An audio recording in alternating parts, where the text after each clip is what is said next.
सातारा जिल्हा परिषद अध्यक्ष उपाध्यक्ष निवडीवेळेची एक धक्कादायक बाब समोर आलेली आहे।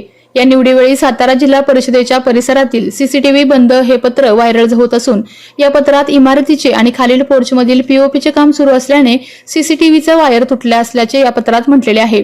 20 मार्चला या निवडी झाल्या होत्या।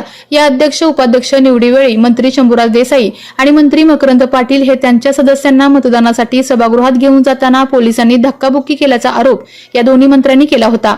हे प्रकरण पुढे विधानसभा आणि विधान परिषदेत देखील गाजले।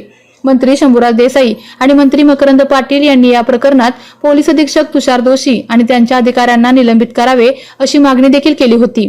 त्यामुळे मुख्यमंत्री देवेंद्र फडणवीस यांनी या प्रकरणाची चौकशी लावलेली आहे। मात्र या पूर्ण राड्याचे चित्रीकरण सीसीटीव्ही कॅमेरामध्ये रेकॉर्ड झाले आहे की नाही हे पाहणं महत्त्वाचं ठरणार आहे।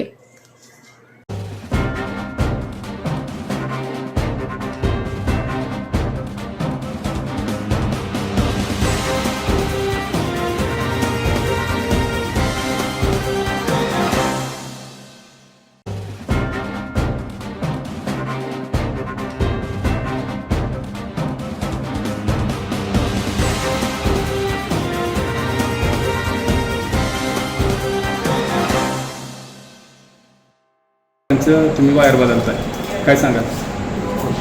आता तुम्ही कशासाठी आलाय, काय करायला? इंजिनियर आलो नाही, पण आता काय करताय? हे काय वायर टाकायचं. कशाची?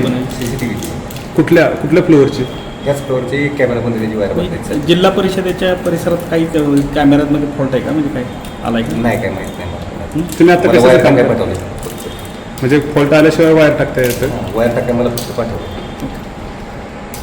आपल्या तालुक्यातील जिल्ह्यातील बातम्या सर्वप्रथम पाहण्यासाठी आजच सातारा न्यूजला YouTube चॅनलवर सबस्क्राईब करा, लाईक करा, शेअर करा आणि बेल आयकॉन प्रेस करायला विसरू नका।